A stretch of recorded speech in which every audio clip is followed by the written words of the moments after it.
Ladies and gentlemen, welcome to the Dining Room Table Studio. I am your man out of Japan, Jay Contra, and I have before me, stacked in order, my favorite 17 PC Engine games. Why 17? Well, because that's the amount of PC Engine games that I own in physical form, and I would like to share with you my thoughts about each one of them. This list is going to be controversial, mostly because I have not played every PC Engine game that exists, but also because some of my takes are very spicy. But I don't care what people think about what I think. I only care about what I think. So let's start off with number 17.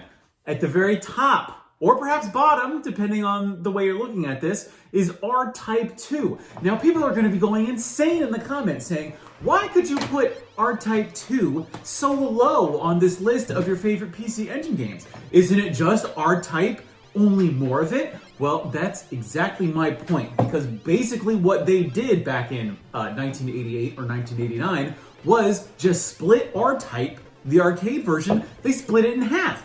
And so what is R-Type 2? It throws you into the middle of R-Type, and if you suck at games like I do, it is brutal, and you will be lucky if you can actually even get to the second stage, which I guess is really like, what, stage 6 in R-Type when you look at it? So it just starts off really difficult. I had a real hard time with it, and that is why I did not enjoy it all that much. So that is why it is number 17 out of my 17 favorite PC Engine games.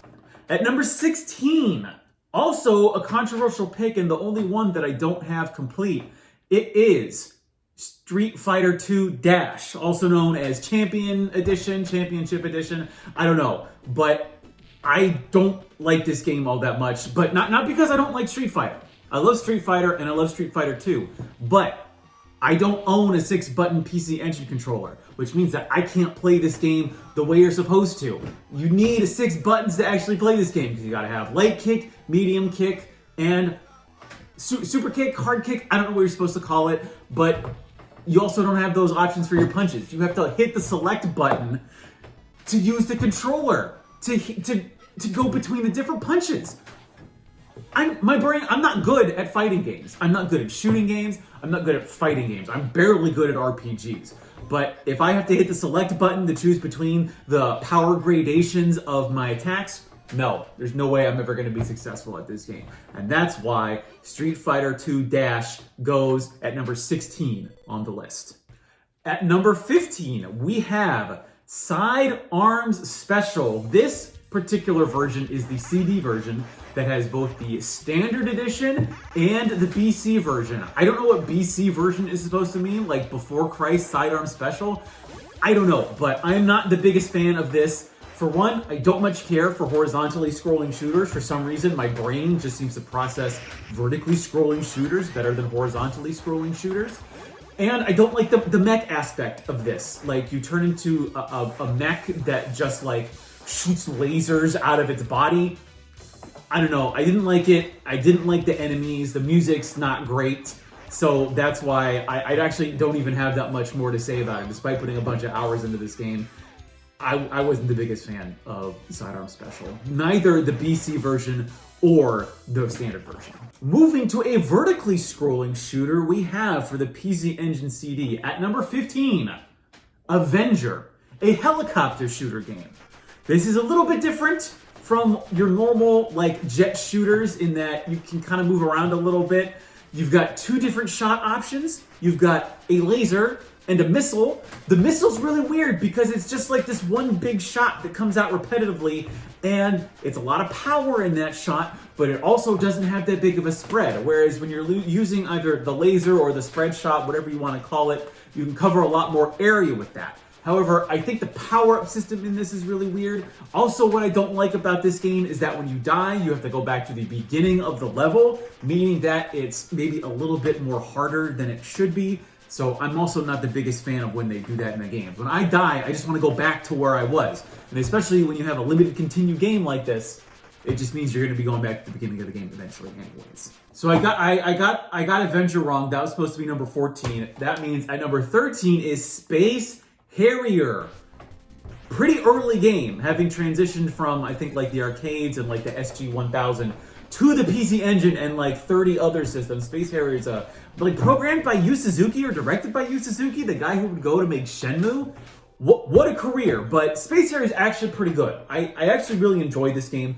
I love the vibrant colors. I love the enemy designs. I actually think it's a pretty good game, despite it being kind of low on the list. And that's the thing about the PC Engine, is despite, this is the 17 games that I own, I actually think pretty much all of these are like good games. And so that's why I think it's really interesting to sort of grade them or rank them. It gets pretty tough, because when you're talking about one good game, like Space Harrier, how much better is it than R-Type? Well, I'll talk about R-Type in a second, but Space Harrier, very good, challenging without being annoying. Because at least everything goes fast. That's what's really cool about the arcade games that were coming out in like the mid to late 1980s, is at least things are going fast. So even when you die, say on like level 6, you go back to the beginning, you're just going, you're blasting, you're having fun, you're riding that dragon, you're having such a good time with Space Harrier that even when you do die, you actually still have a lot of fun going back to the beginning of the game. At number 12, we come to the OG R-Type.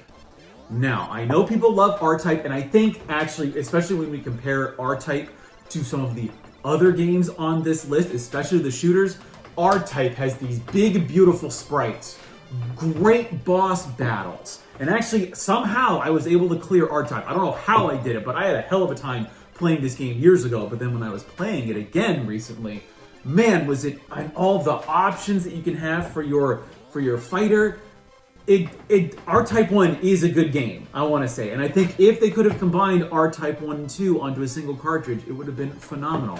But just the way they split it up is weird. It is kind of weird that like you beat the 4 levels that are in the game, and then it's like, game over, dude. Go and spend $40 on the sequel to this game, which is only actually the second half of the game that we couldn't fit onto the PC Engine cartridge. But R-Type, despite it being a horizontal shooter, it's pretty good. Once again, we move from horizontal to vertically scrolling shooter, but at number 11, we have Summer Carnival 92 Alzadik, the companion game to Summer Carnival 92 Rekka. What's really interesting about this game, and what actually would I think be a little bit of a put off for a scrolling shooter, this was meant to be a tournament software. Basically, you would buy this game, you would practice it at home, and then you would go to an event in a big city in Japan in, I presume, the summer of 1992, and you would use all of your skills that you learned from practicing this game to try and get the high score or beat the time attack against all of your competition. So there's actually not a lot of game in here, which is kind of weird, especially because Alzadik has actually gotten pretty expensive recently, when there's really like 2 levels. And you really only have 2 options. There's the story mode, which has a little bit of text in the beginning, and then you actually go into the level, you clear it in like 2 minutes, and then you're done. But then what I think is really interesting is the time attack and the score attack options, where you're just playing the same level over and over again, but by practicing, you are not only learning the attack patterns of your ship, how to properly dodge and how to deal the most effective damage against the regular enemies as well as the bosses, but also destroying all of the environmental, destructibles, I don't know what else you're supposed to call them, so that you can get the highest score. Playing this again, when I played this years ago, I didn't have like that much fun with it, and I was like, why did I spend $40 on this? But playing it again recently and sinking a few hours into it, it was really actually, I started to experience how fun it was to try and, best yourself when you're trying to like grow as a player or gamer or whatever, and you can actually see the growth from getting higher and higher scores or beating the level earlier and earlier. There's still, I think, a lot you can do with Alzadik, which is why it comes in at number 11. At the big 1-0, we've got a game that does not have a Wikipedia page. This is Psychic Storm, which came out in the early 1990s for the PC Engine CD. Now, this is a really weird vertically scrolling shooter because apparently you are like a pilot that I guess has psychic powers that can transform your fighter. And what's really interesting about this game is that you start out with like a health bar, and when you take damage, I think once you go down to 0, you go from the regular fighter into the super fighter.